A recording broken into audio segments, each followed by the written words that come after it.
All right, welcome to our third practice in the chain. And so today we are going to be playing with these tools of orienting consciousness. And we talked about a few of these tools that traditionally would help bring consciousness completely on board, particularly the subconscious, particularly those parts of us that are deeper, that resonate further within than just the rational, logical mind.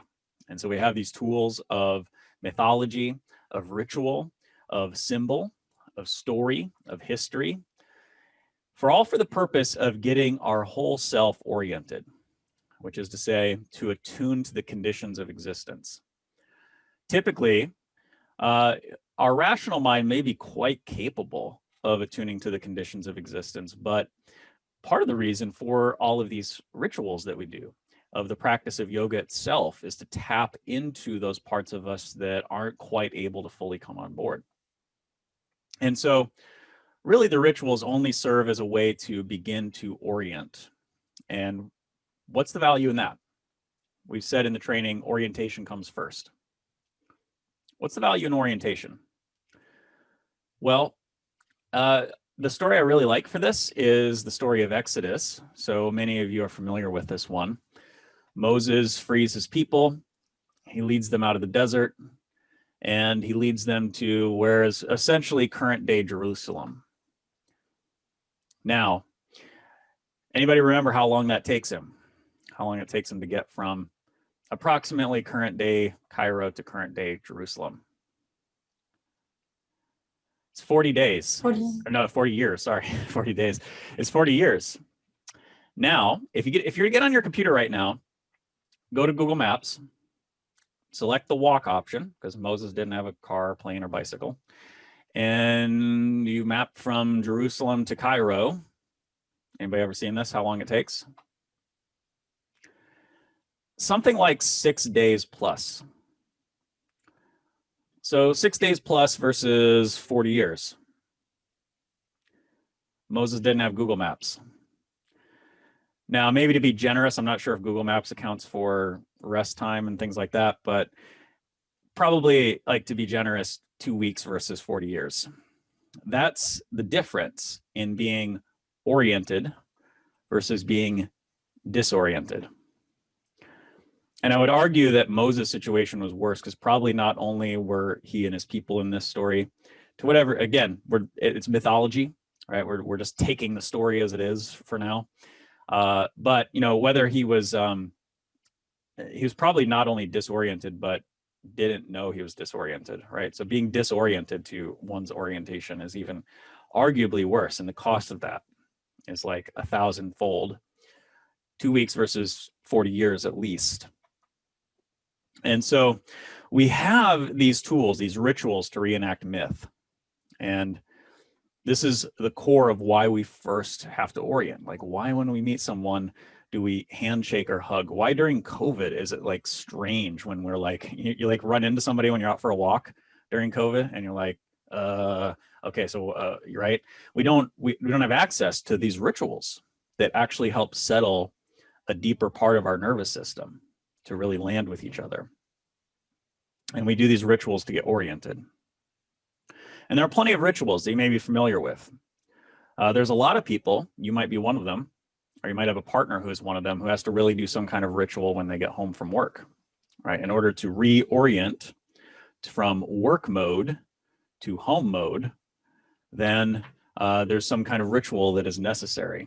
And different people are different like that. But if you know one of those people or live with them, you know that, hey, if you bother them in the middle of their ritual, they're not going to be landed. They're not going to be fully present with you, because they need that ritual to fully orient to being in home mode. In yoga practice specifically, we have rituals like hands to heart center. We have rituals like oming. These are all ways to orient. And so I invite you to into these rituals in good faith today as we start. But again, they are opt-in as you choose. Now, another interesting aspect of what we talked about in our presentation was the symbols, right? Symbols are like condensed myth. They're like a physical manifestation, whereas rituals are kind of more of active manifestation. And so we have symbols around to remind us. So like at my desk, right?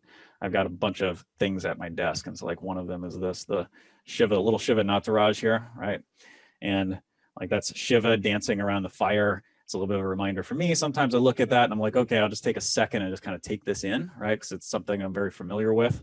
And it actually hits me in a deeper part of my nervous system. It hits me in a part that isn't just my logical brain can't fully get to, of like, yeah, like there's, it takes me a little time, but I can get with this part of me that is can enjoy dancing in the fire a little bit, or dance with strife. Like another one I have at my desk, right, is a Darth Vader. And it's like a little way to remind me to embody kicking some ass when I got to do that. Right, that's that as a symbol, right? That inhabits for me, maybe not for you, but for me, I was like the right age for Star Wars, and like Darth Vader is like the sort of the symbol of kicking ass, and it is these symbols that can help get us deeper than just the conscious mind. And then there's a symbol that we're going to take most of our time orienting with today, which is the wisdom within, adult Yoda. And that wisdom within, that inner Yoda-ness that we all have, that can be quite difficult to access sometimes in life. So it's helpful to have a symbol because life can throw obstacles at us, like having screaming kids around, or kids that are asking too many questions or don't listen to you. And so the operative question then is like, what would Yoda do? And I think the answer is, we already know what Yoda would do. Yoda would do the same thing that he did when Luke was asking too many questions and wouldn't listen. He decided just to lie down and be a corpse. So we're going to start right there in Shavasana today.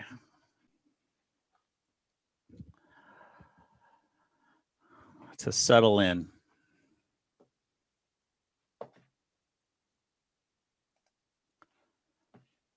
To pause.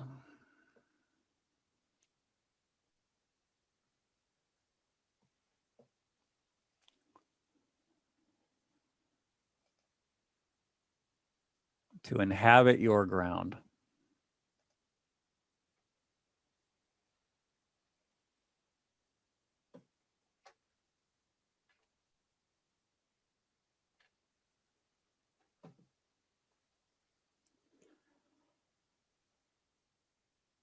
And feel the full earth beneath.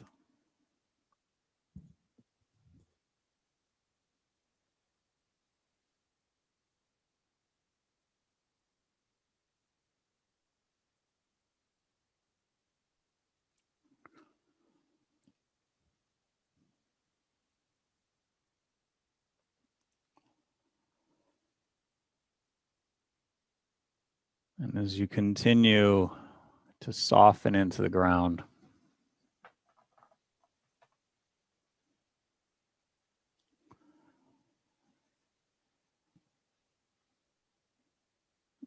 you may notice your breath like waves. Just feeling the in and out, the up and down.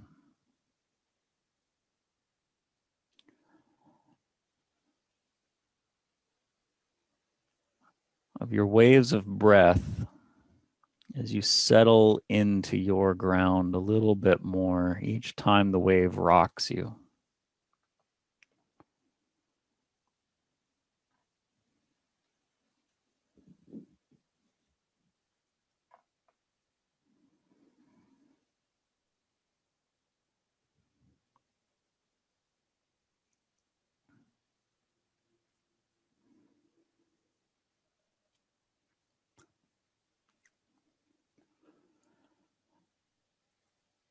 The famous yoga sage Patanjali begins his Yoga Sutras. Yoga is the progressive settling of the mind into its simplest nature.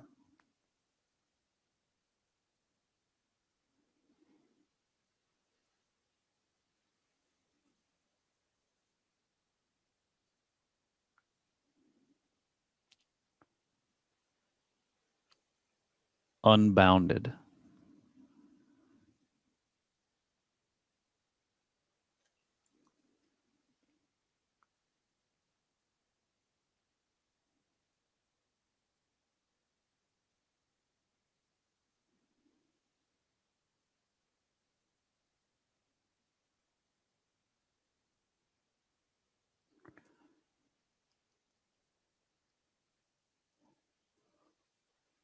for 10 more cycles of the up and down, the waves of breath.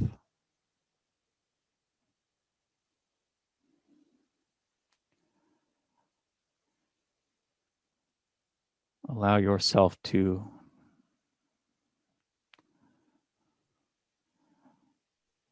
progressively settle in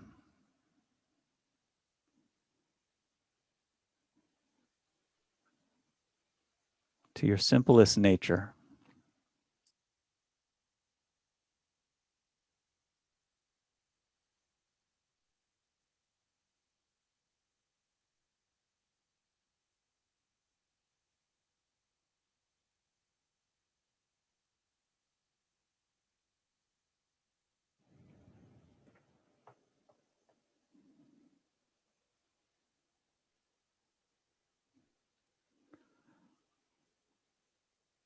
Feeling the gentle waves of your breath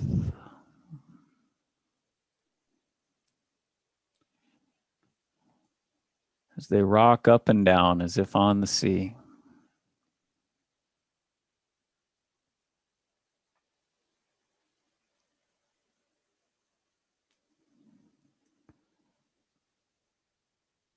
With gentleness,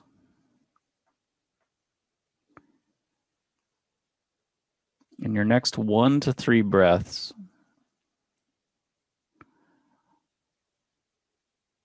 find your strap and bring it to the ball of your right foot as you come into a hamstring stretch for your right leg. Simply beginning to wake up the tissue in the back of your leg. Continue with 5 full breaths, unforced.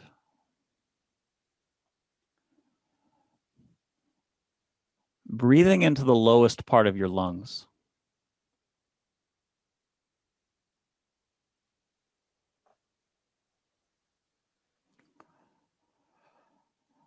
Each breath relaxed.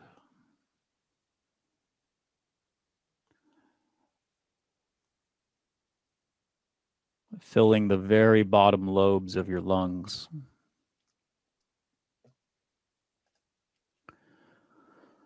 Begin to switch the grab on your strap to your left hand only as you bring your foot across your body over to your left, coming into a twist, a little bit of a hip opener.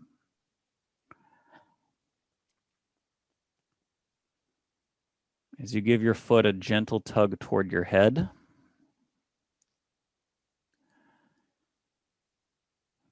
Give your right outside waist, your sit bone, some encouragement toward the bottom of your mat.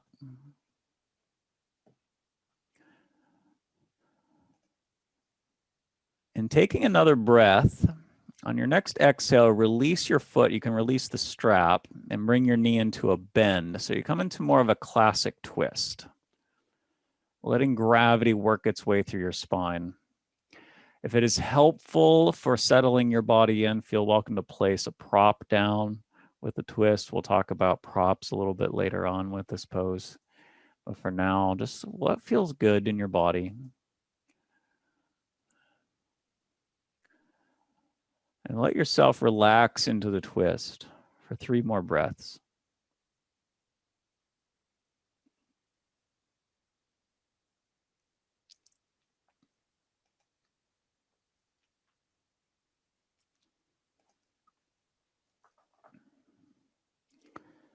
Taking one more inhale. Use your exhale to come back to center and then release to the floor, relaxing on your back in Shavasana. In the space of inhabiting your ground.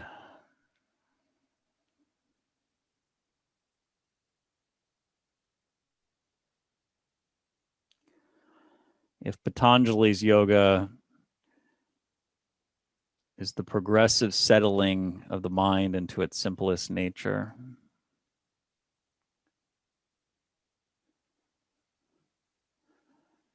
then let these next few breaths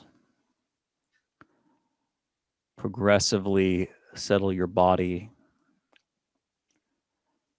into its simplest nature.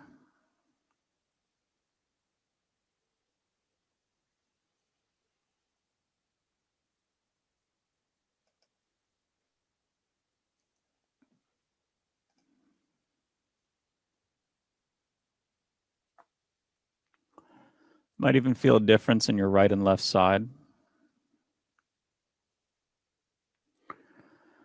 And then finding your strap, now move into stretching your left leg.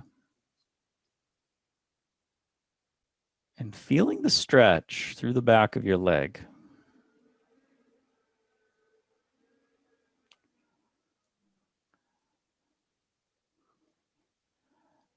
The simplest body practice.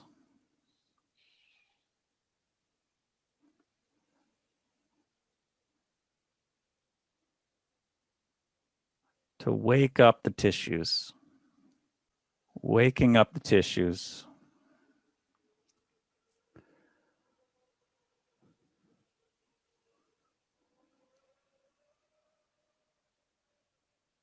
Begin to switch the grab on your strap to your right hand, moving your leg across your body into a hip opening twist. And once again, notice and feel the stretch here as it changes. It goes more into your outer hip. The simplest body practice is to wake up, to stir up all the body parts one by one, which is what we're going to do today, to go through the body. Wake them up so we can integrate them.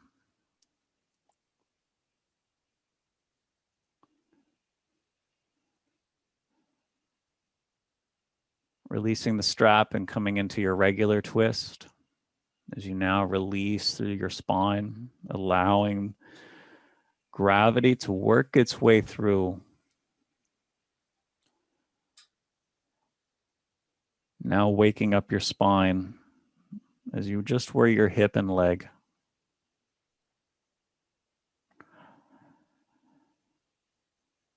As you wake up all the parts by parts, we collect them together today toward wholeness.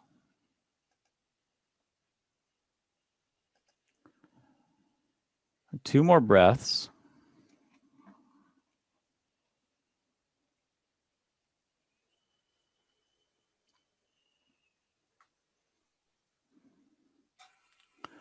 And with your next inhale, gently untwist, coming back up to the top, relaxing on your back in Shavasana.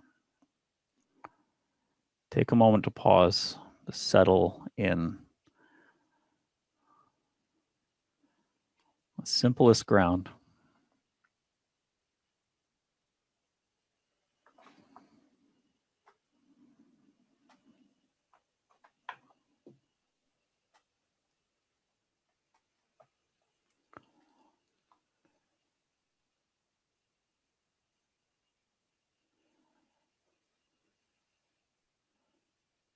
In your simplest ground, there's a stillness.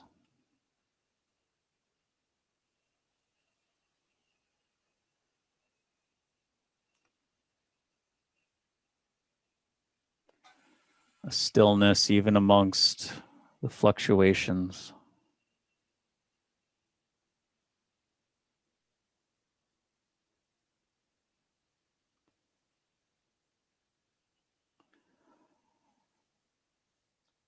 Take your time. We'll make our way up to a meditative seat, setting up the prop underneath your hips so that your weight can move into your legs.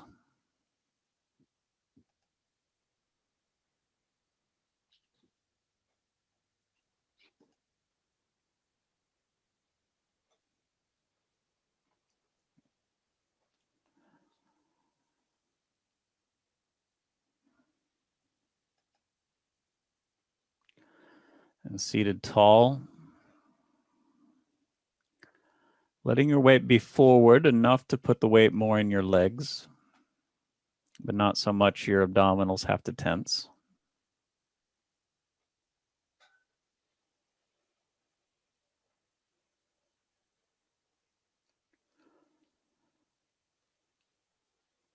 As you inhabit your seat,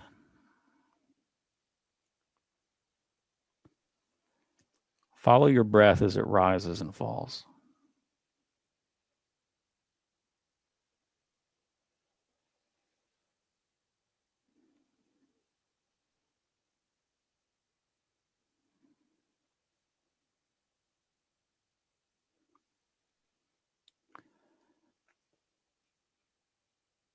And to orient us today, we'll begin with a ritual.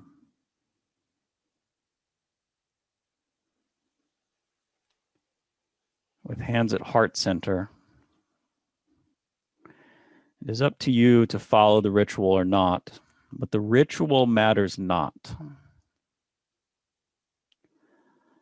It is the commitment to the ritual,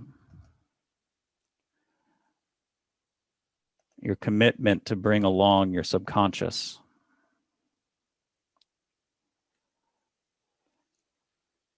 your commitment to bring along your felt sense.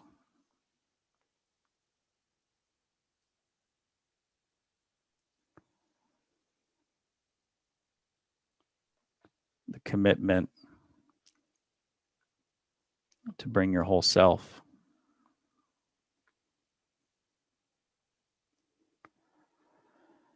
As you deepen each breath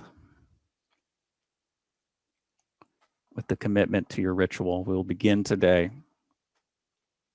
with one Om. As you let each breath deepen in your next inhale, come in a little bigger, a little fuller. Exhale the air out. One Om. Inhale.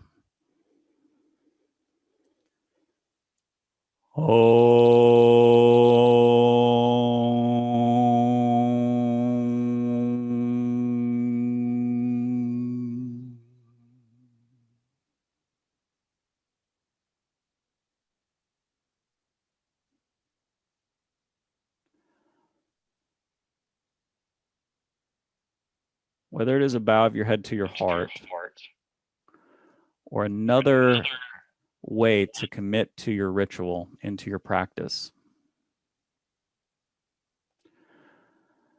use it as a transition, and we'll make our way to a seated side bend. You feel welcome to keep your props in place. If you like the props as they are, you can come to a seated flat position. And using your inhale on a full breath with both arms coming up overhead, take your right arm long to the sky and over to the left as you open up your right side body, coming into a stretch.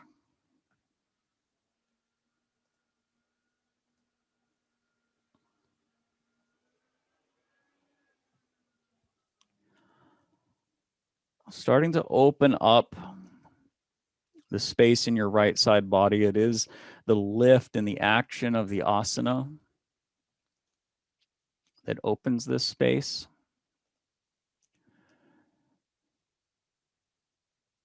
It is also your breath. Breathing deep, take one more full inhale to your right side body. And on your exhale, gently come back to center, letting both arms down. Use your inhale to float both arms up overhead. And begin to reach along with your left side body and your left arm, opening up your left rib cage.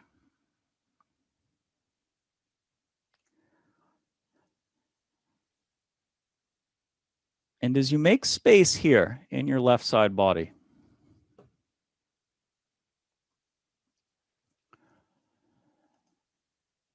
you may add to this space with a fuller breath.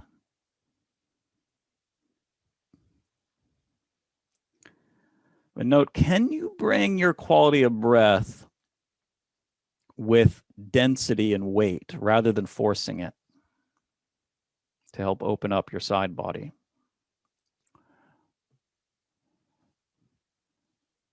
From a full inhale, use your exhale to make your way back to center.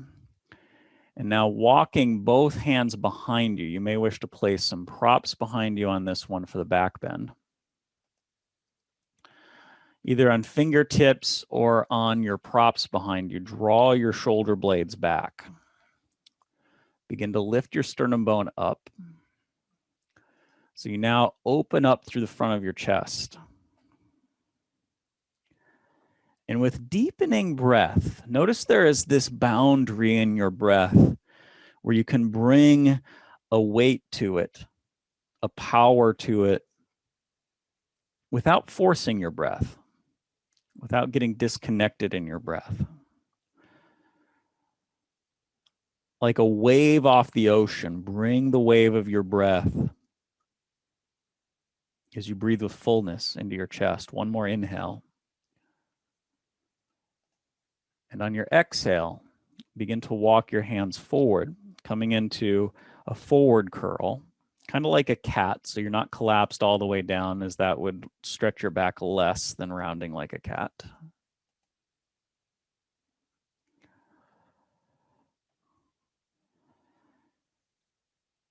And continue even here to inhabit your seat.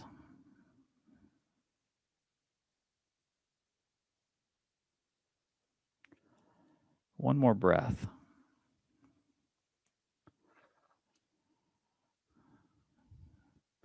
And use your next inhale to come back up to center, taking a moment of pause.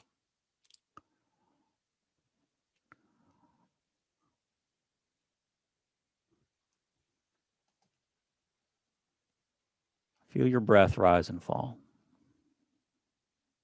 Settle in to the simplest nature.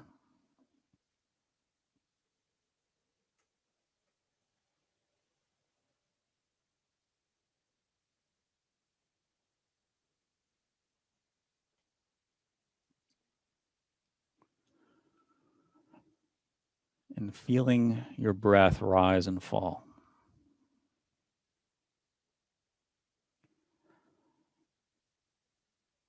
The next time your lungs empty, use your inhale to bring both arms up overhead. And on your exhale, turn to your right, coming into a twist. You can take your hand over to your left knee or another place if it is more comfortable.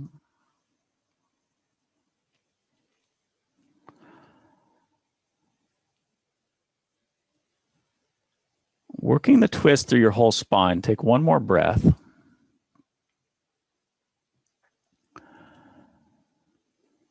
And with your next inhale, unwind the twist using your exhale to turn to your left, coming into the twist to the other side.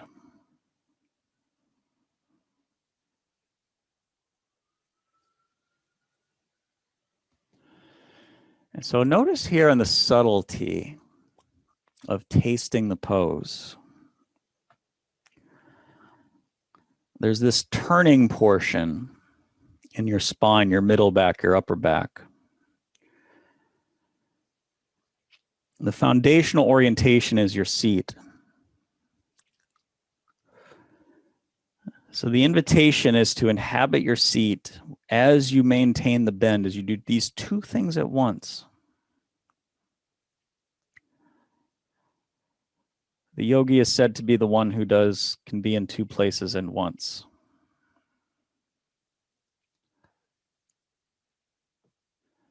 Using your next inhale, unwind the twist, coming back to center. And back to your seat. Take a moment of pause. Feeling your breath rise and fall.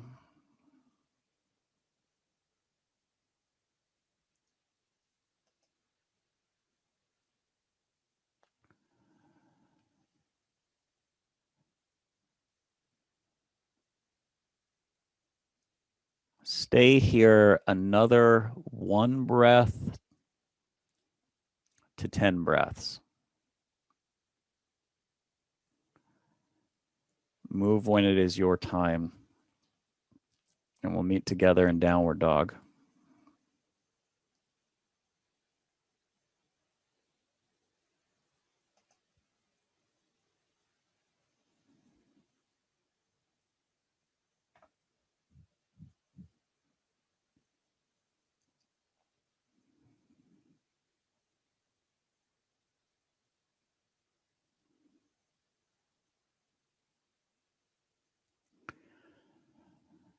It is up to you if you want to keep this a more strong downward dog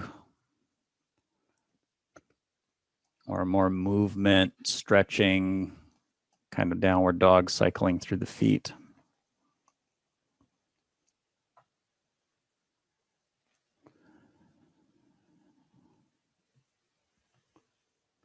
Take a breath here in downward dog.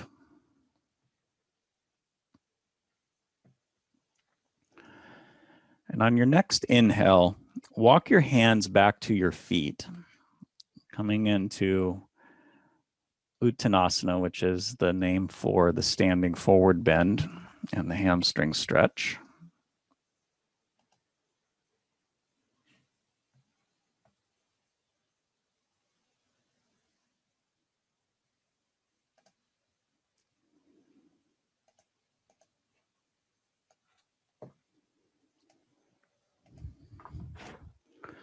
Take one more breath here, encouraging open the backs of your legs.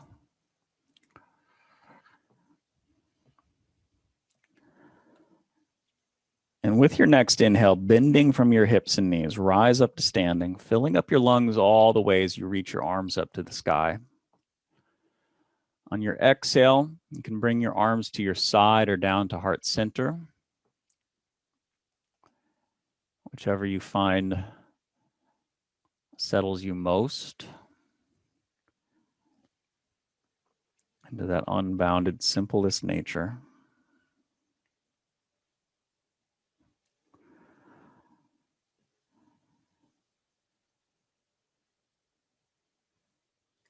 Standing in Samastiti, feeling your breath rise and fall.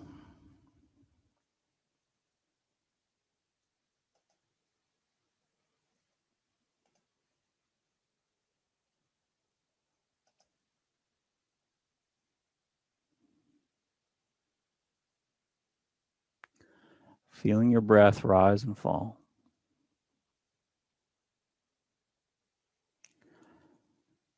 Feel its rhythm.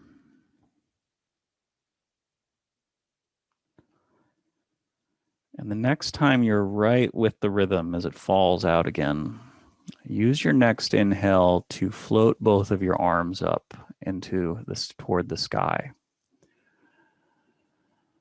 And your exhale to return either hands to heart center or to your side. And we're going to continue this breath motion right in the rhythm of your breath. Use the rhythm of your inhale to float both arms up.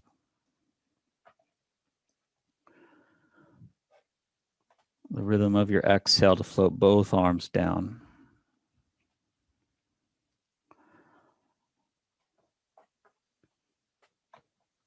Four to eight more cycles.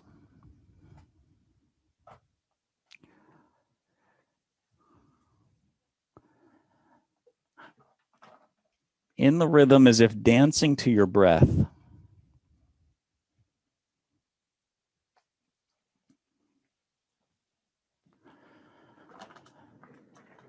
Yoga is the marriage of breath and movement.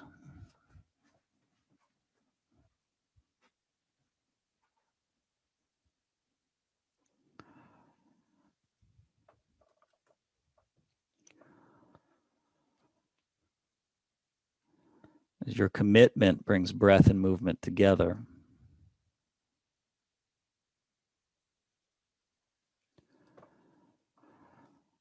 Take 2 to 3 more cycles.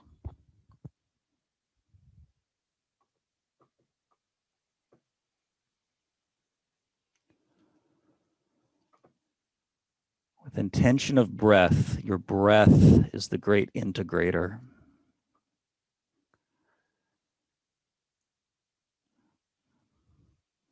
It wakes up the mind parts, the body parts, all the parts that bring together the whole.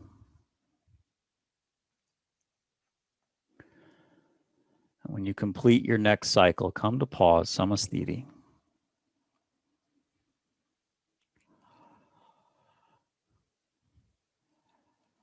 Let your body resonate. Let it pulse in space.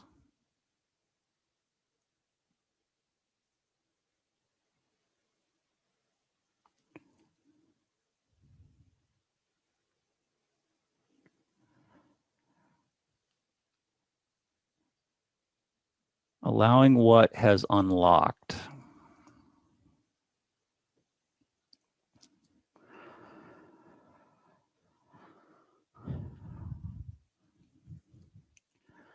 Come back to your breath.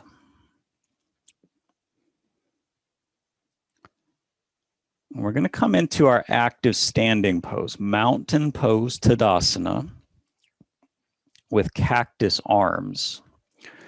Bring your arms up into that goalpost shape, like the Savara cactus. You can make it even more active with fingers spread and drawing your shoulder blades back. Perhaps even a little lift of your sternum bone, the anti-desk asana. And so with activeness in your cactus, continue your breath with potency filling up your rib cage without forcing. Your intention is enough. Take one more breath. And from your next full inhale, fill up your lungs all the way, all the way, all the way. And now exhale, relax both arms down. Come to a softness, samasthiti.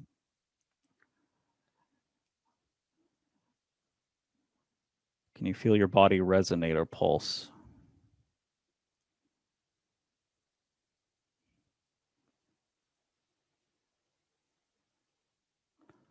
Allow what is unlocked.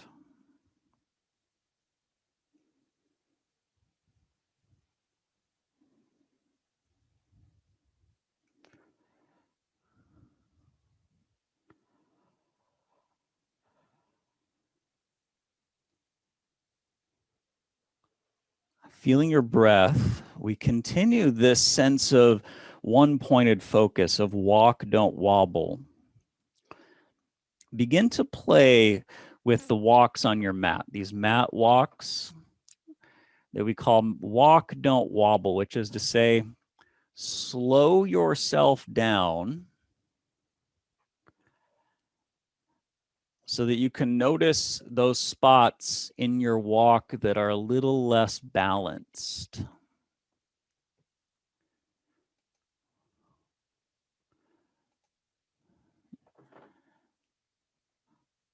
Filling the gaps with your intention to stay balanced through each phase of the walk.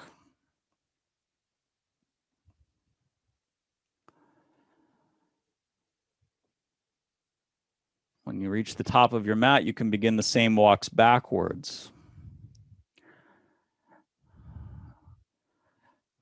Continuing to deliver your intention in those gaps, in the space.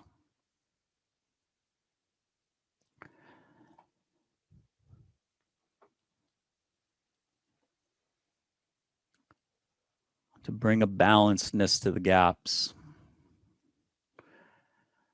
And wherever you're at in your walk at the moment, whether you wish to just position one foot and step the other, or just scamper your feet, either one is fine with me. I'm going to come into a crescent lunge with your right leg forward, left leg back.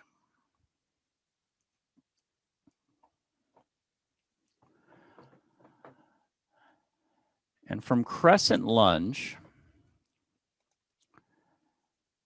take an inhale as you reach your arms up, and on your exhale, bring both arms into cactus.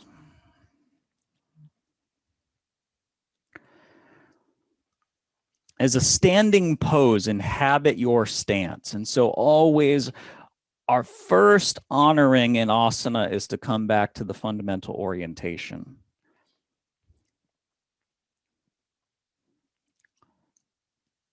Inhabit your stance.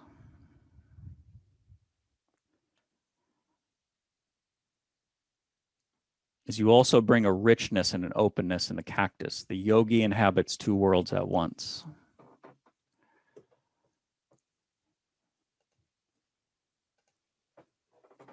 One more breath. And on your exhale, return to Samasthiti. Taking a moment of pause. Take just a couple moments to feel the pulsations.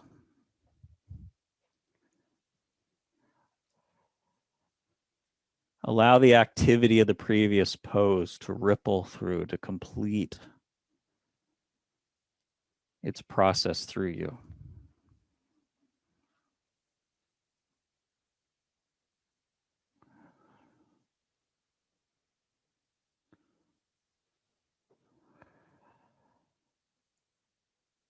And as you're ready in your next 1 to 3 breaths, begin once again the mat walks, the walk, don't wobble.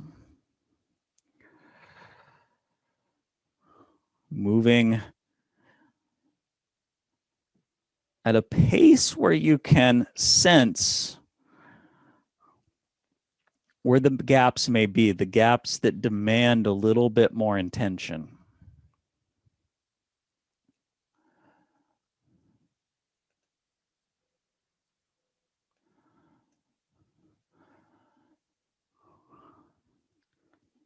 Filling those gaps with your intention to balance.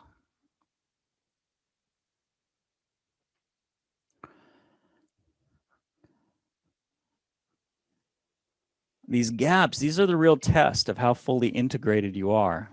If you channel every bit of intention into your walk, your body will know how to do it. Fantastic.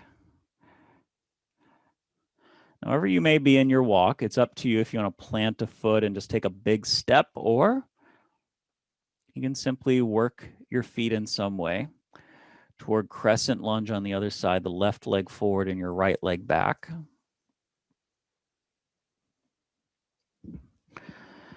With your inhale, bring both arms up overhead.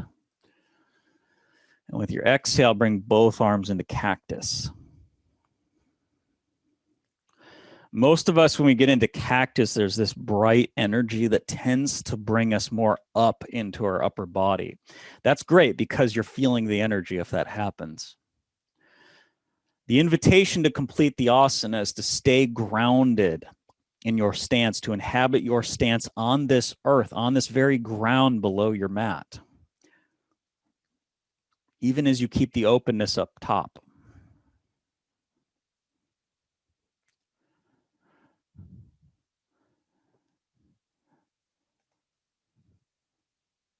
To inhabit the two worlds is the domain of the yogi. The two worlds together. One more breath. And on your next exhale, release, make your way to Samasthiti. A moment of pause after all the activity, all the intention.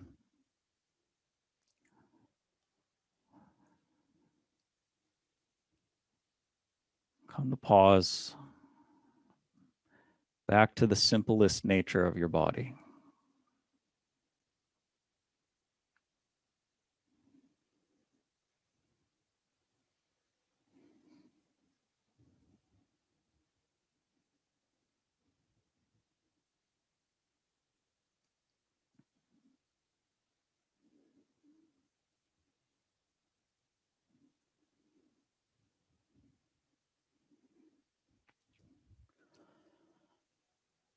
And feeling your breath rise and fall.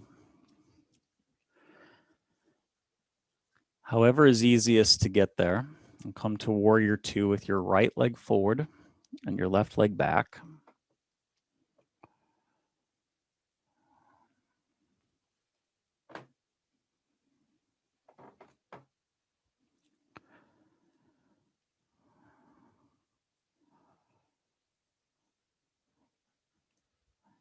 And we're going to come into a new pose, at least new for us. We're going to make a long side bend along the right side body here. And so you're going to lift your right side body up, your right arm to the sky. Your left arm can rest or support on your left leg. I call this goddess pose, though it depends on where your yoga comes from, what location in India, what they call it. Some call it reverse warrior. Some call it peaceful warrior.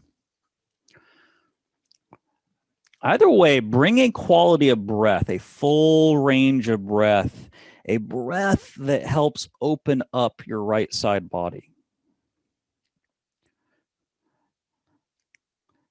Feel your breath in the space in between your ribs. Your breath is the great integrator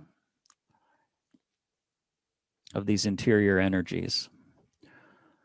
One more inhale, and on your exhale, bring your right forearm down to your right thigh, coming into side angle prep.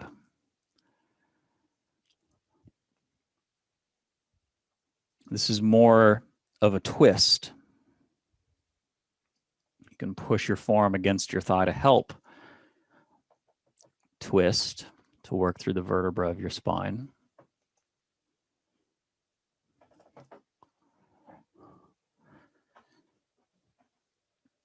Taking one more breath. On your next exhale, turn to the floor inside of your right foot. We're going to do the same routine that we've done lots of times. Walk your hands over to the left, pointing all 10 toes to the long edge of your mat. Coming into a wide-legged forward bend.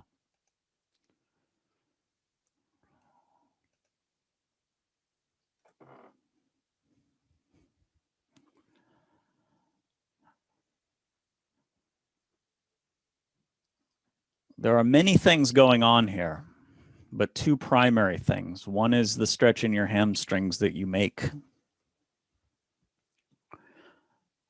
The other is that it's a standing pose, that you stand on your ground and inhabit your earth.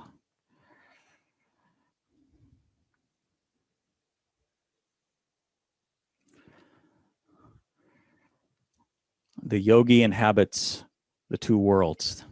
Yoga is the union of the two worlds.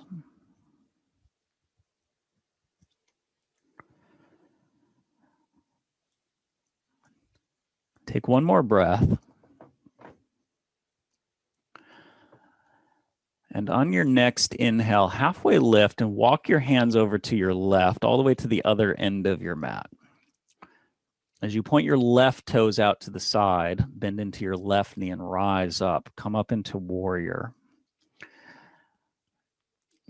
And feel welcome here to channel your intention, even in a simple pose like this. Fill the gaps. Your body will know how to do it. Right? This is like your inner warrior, your Darth Vader energy. Inhabit your badass here. Notice how your body knows how to do that. Just let it. Wake it up and bring it into the whole. Two more breaths.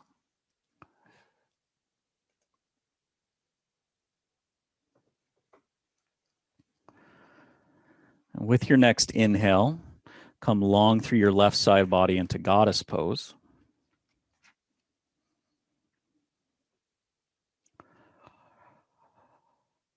Using the great integrator, your breath, that brings not only all the parts of body together as you breathe deeply, as you fill up the space of your left side body with your breath.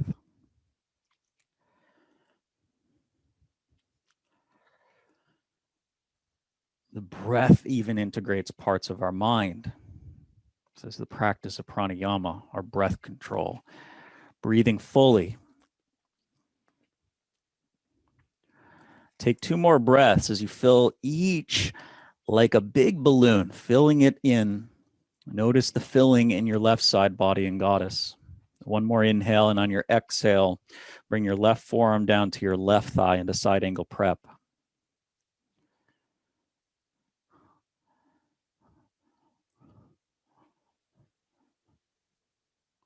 Working this as a twist through your middle back, through your upper back. Bring everything online, all of the vertebra, every single one in the chain.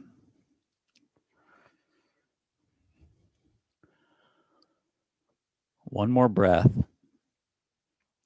And on your next exhale, rise up, coming up out of the pose. Bring your feet in together.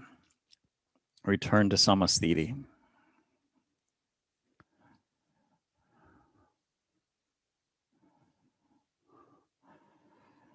Once again, anytime you need to rest, anytime you need to neutralize tension, feel welcome to do that. I am trusting you to take care of your body. But when you're ready, come to stillness. For the asana is like sounding a great drum, but the moment of stillness is like the resonator or the echo.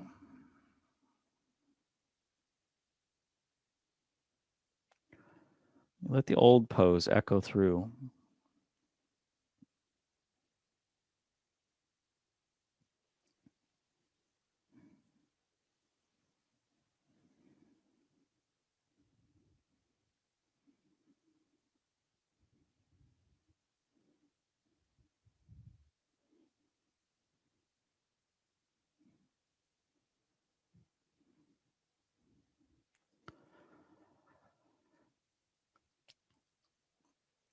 And from here, return to the mat walks of walk, don't wobble, slowing down to find a way to fill into the gaps.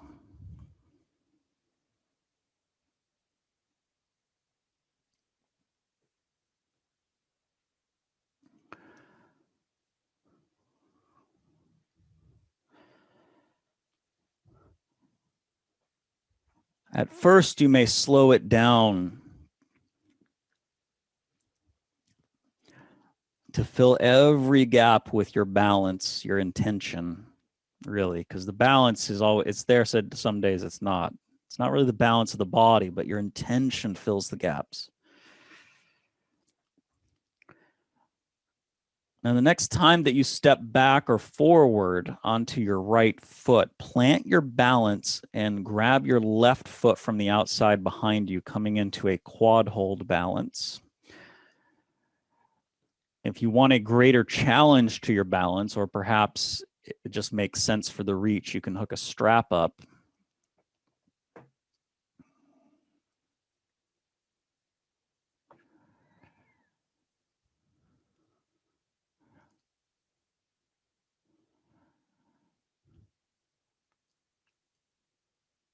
The wobbles will come.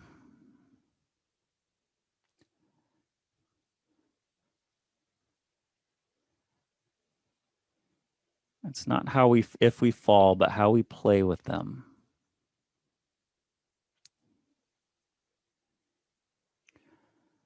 Now go ahead and release your left leg down. If you need to shake something out quick, do that.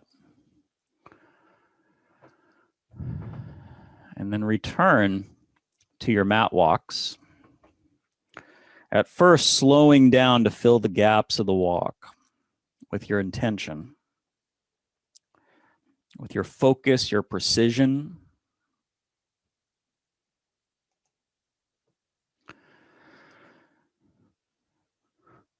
And if you want to challenge yourself, you can begin to speed the walk up just a tiny bit. The challenge isn't, can you go faster? I know you can go faster. You know you can go faster. The challenge is, can you go a little faster, but still put just as much intention into it, just as much balance and precision, going just a little faster. And if you find you lose something, slow it down again. Find where your maximum intention can be fulfilled. And then see if you can make it just as smooth into the balance so that the next time that you step into your left, it's just a natural extension of the balance of your walks to come into the quad hold.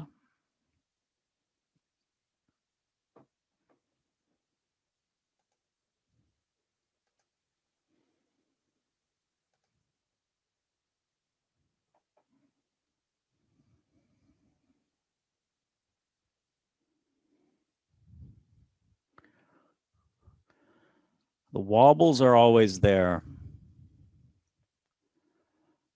This is what the Shiva Nataraj symbolizes. It's always there, the fluctuation, the fire.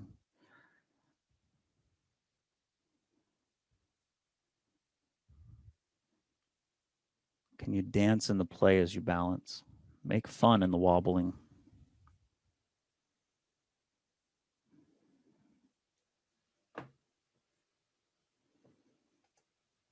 Two more breaths.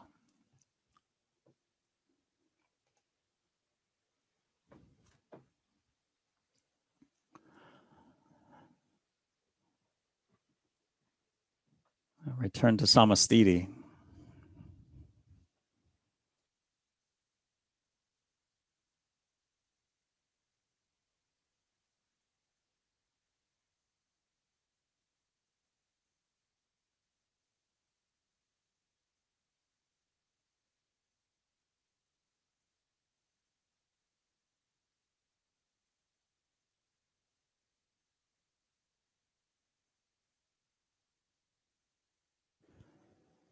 Return to your mat walks. This time the game is bring your full intention, your full sense of balance in the gaps. Moving a little quicker, not quick to collapse the gaps, but to bring intention even through the string of beginning, probably not yet at a regular walking pace, but something that is beginning to become closer to it, that your intention may fill it all the way up. In fullness, play with keeping the same sense in the transition to the balancing pose, that the next time you plant your right foot, it is the same transition as you bring your left foot up to tree, either kickstand, inner shin, or inner thigh.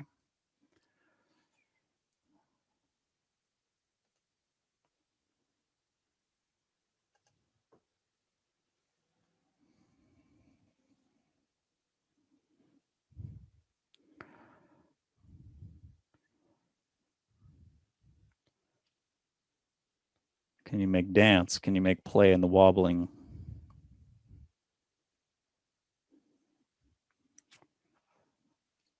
Shiva Nataraj. The gods play at times. Go ahead and release this side of tree. Return to your mat walks.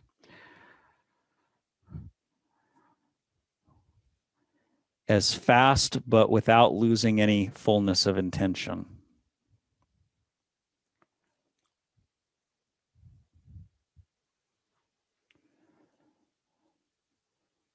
There is a sixth sense in your nervous system that knows where that is. As fast, without losing the fullness of your intention.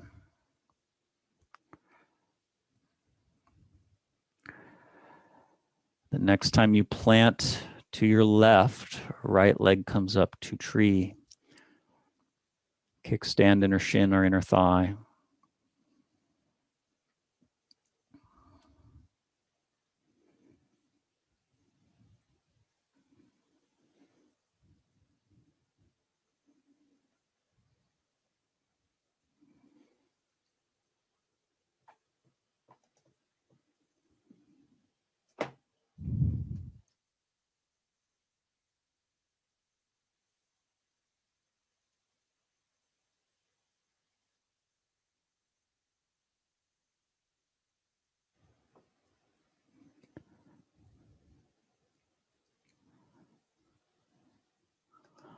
Samastiti.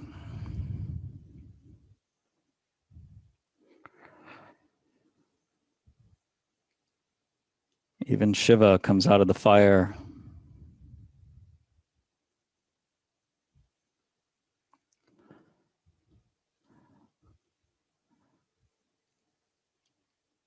Back to the simplest nature of being.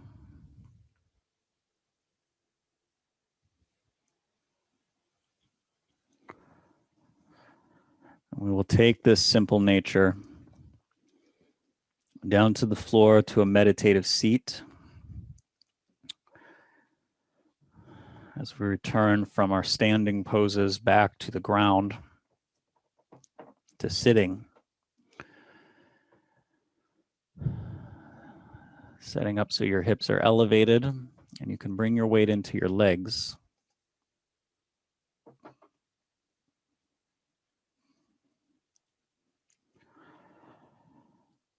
As you find a good forward back balance.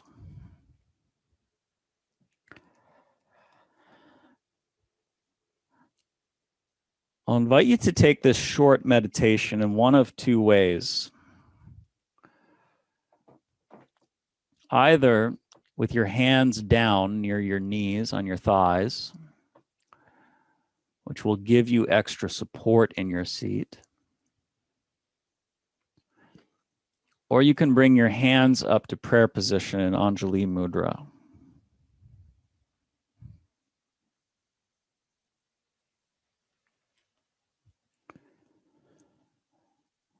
Your body may even have an intuition or feedback about which one fits.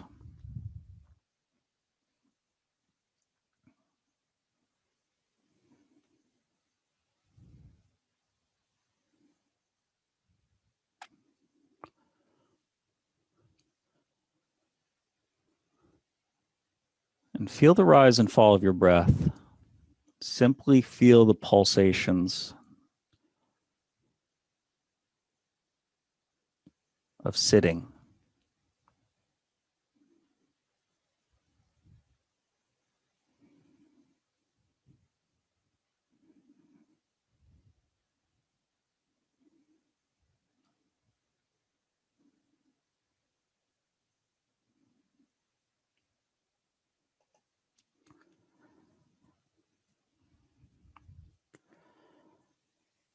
Take 10 breaths to sit in the realization of your ground.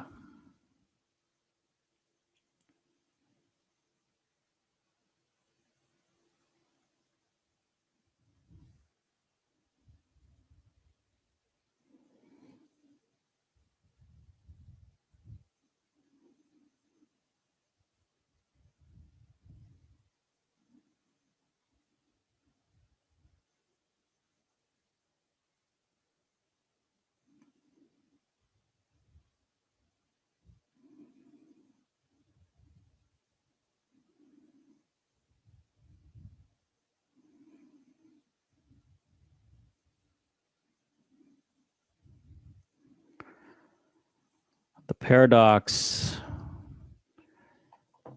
is that we integrate when we return to this simplest part of being.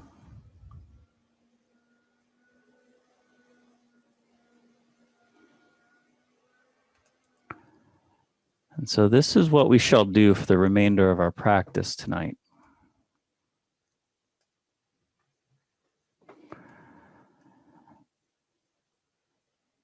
You may close this ritually or just simply begin to shift to come into a reclined back bend.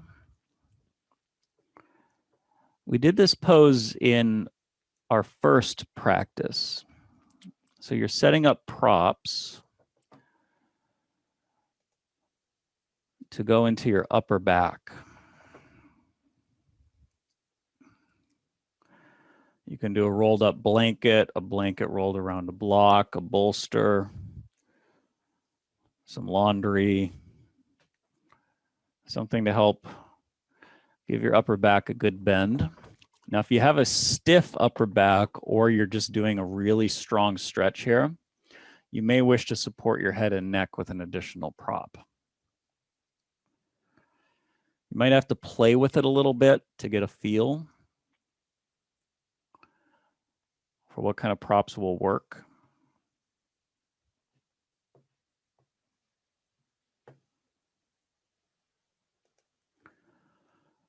Once you have the props that will allow you to settle in,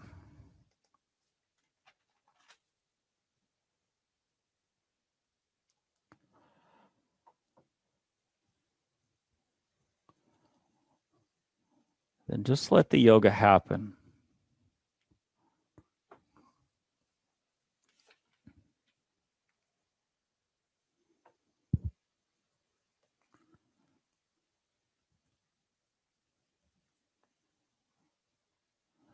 Yoga is the progressive settling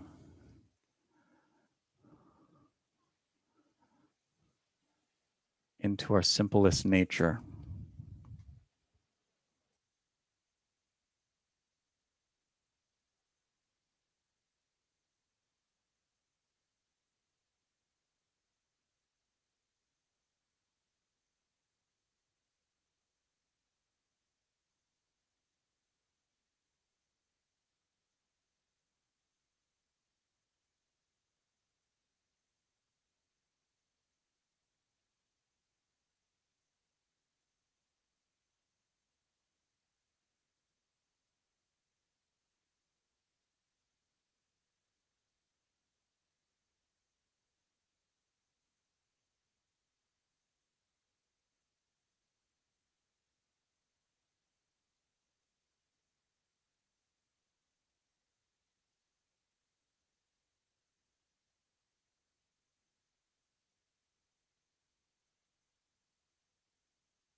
Simplest nature.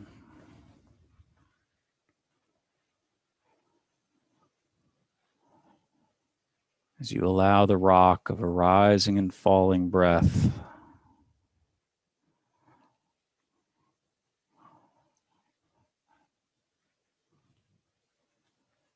like rocking on gentle waves.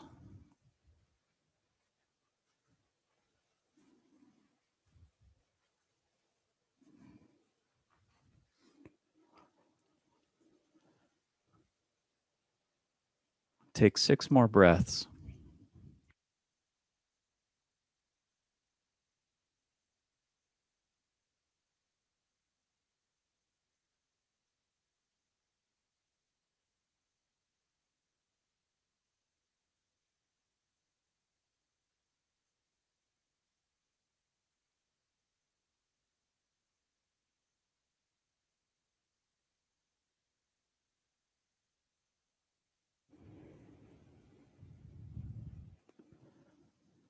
Take your time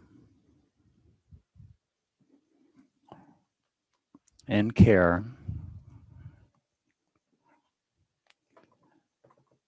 to work your way off the props, whether that's a gentle stretch or a little rock or roll to the side.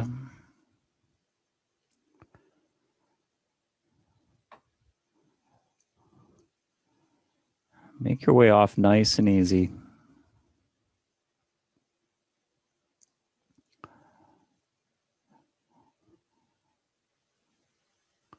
A return to a seat can be flat or a meditative seat.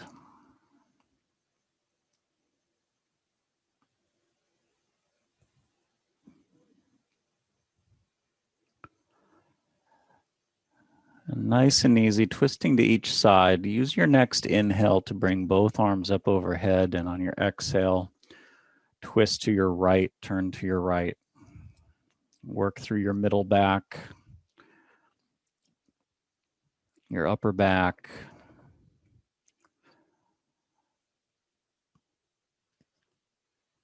Easy release for every link in the chain.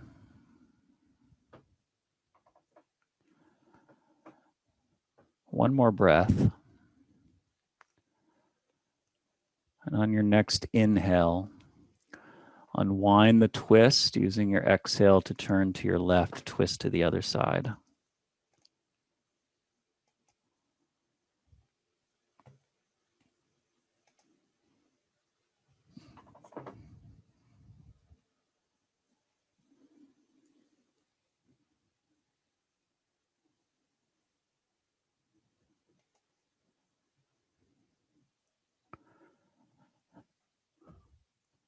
Taking one more breath as you work that last little spot in your spine.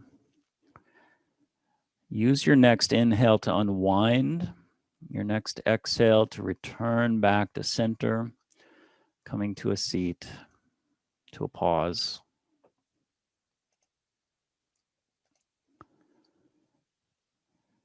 And before we come into Shavasana tonight, we're going to come into legs up the wall pose, also known as Viparita Karani. And you can set up your props for this, particularly if you are new to this pose. Take a look up at your screen so you can see how this pose works. You can go legs on the wall. Legs up the chair is a good substitute if you don't have a wall to rely on.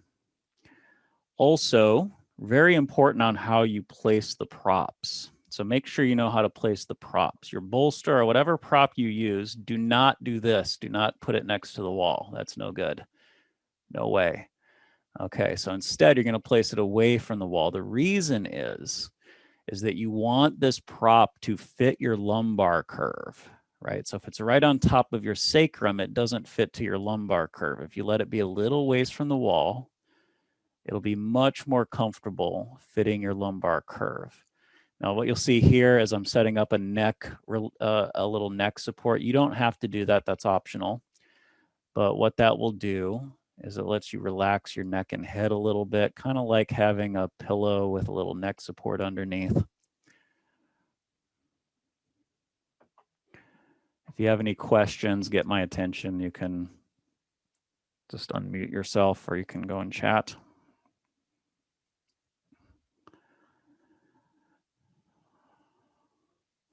And as you're ready, settle into legs up the wall.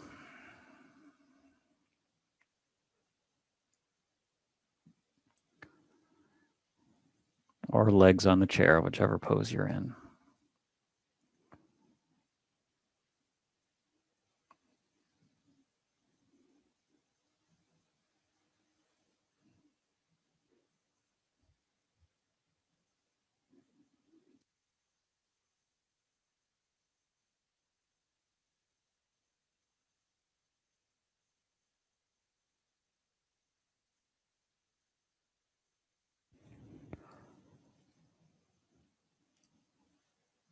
Wisdom.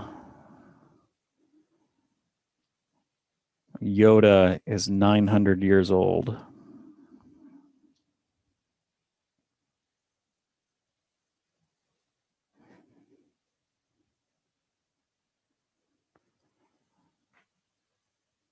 Rest into the ancientness within you.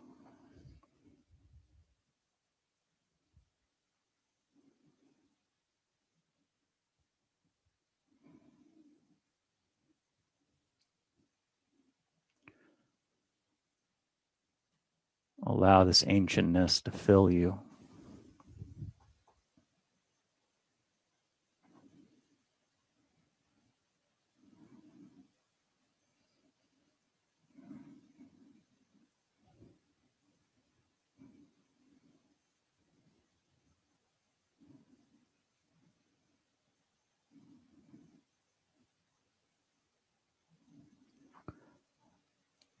When in doubt, simply rest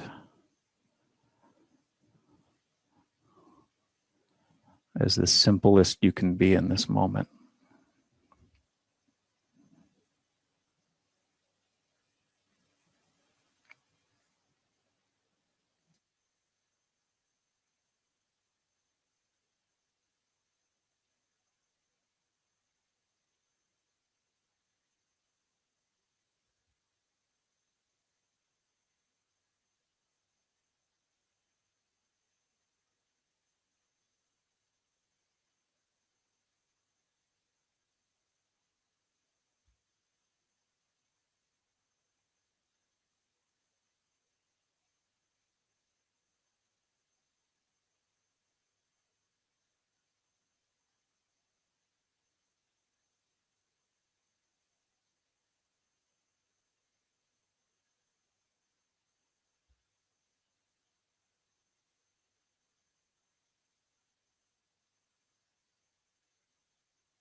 Feeling your breath rise and fall.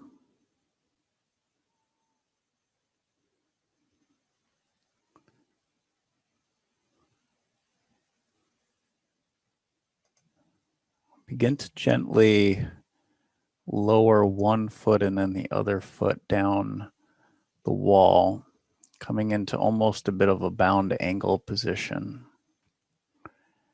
with your knees wider and your feet toward each other.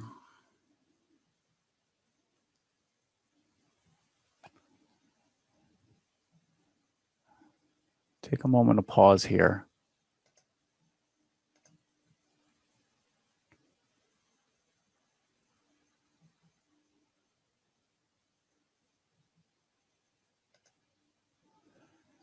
And then pick one leg.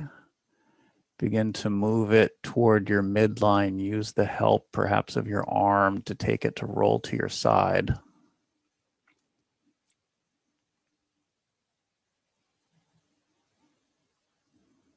Pause here.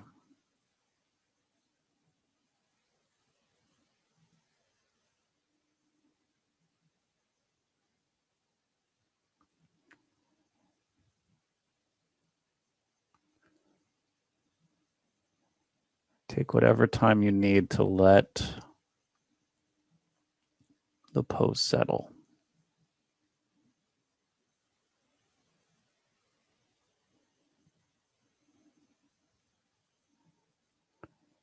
And as you're ready, you can begin to gently make your way.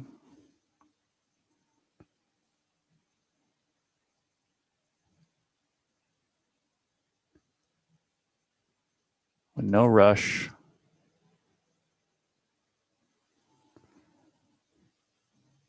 To Shavasana.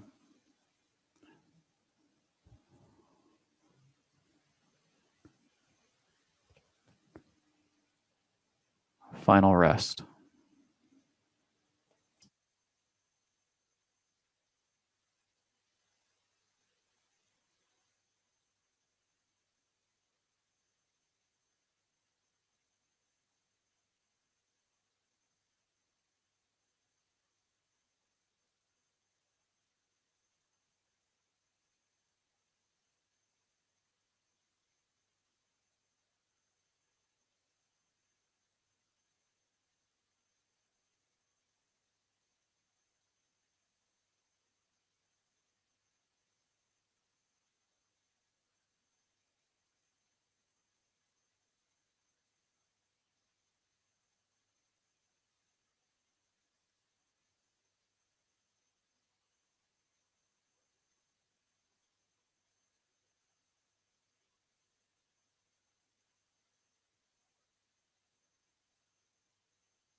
Feeling the stillness within.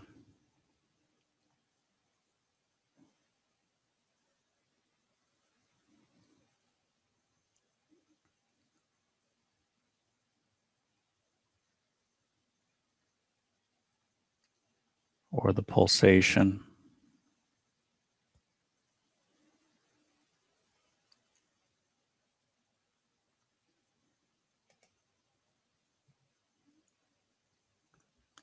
Or both.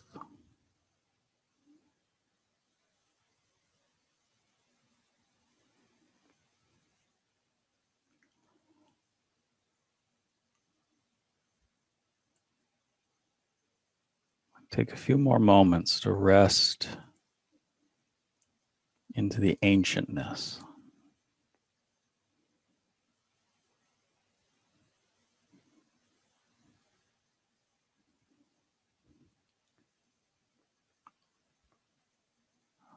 That which is ancient within you or within the earth.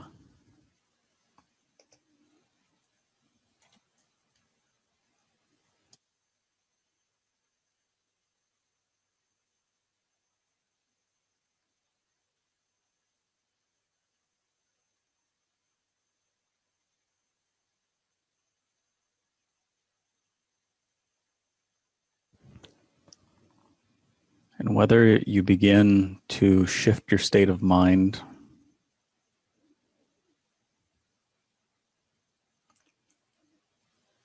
or you begin to gently deepen your breath,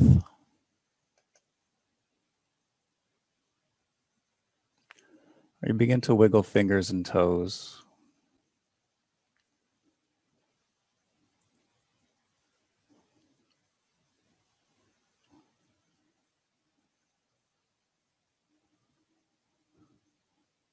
begin the process of coming back from Shavasana. You might take a little more time in Shavasana and find a transition moment. You may take a little more time at your side. Pause into simplicity there.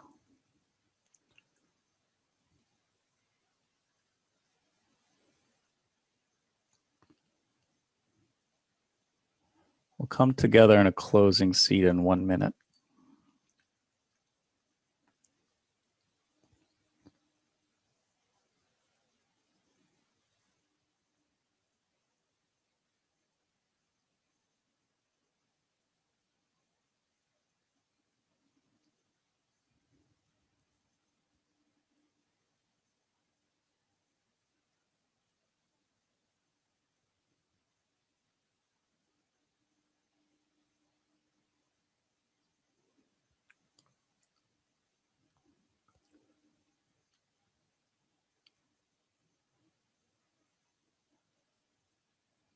Take your time.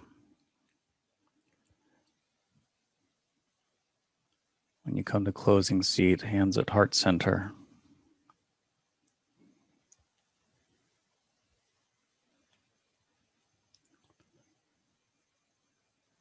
So all the parts from the ancient to the play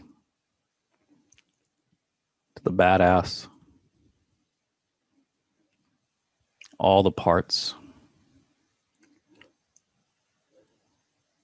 We sing Om as the song that the parts may swim together in.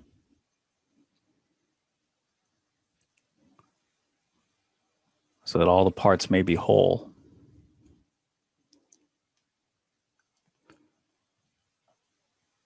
From your next inhale. Oh.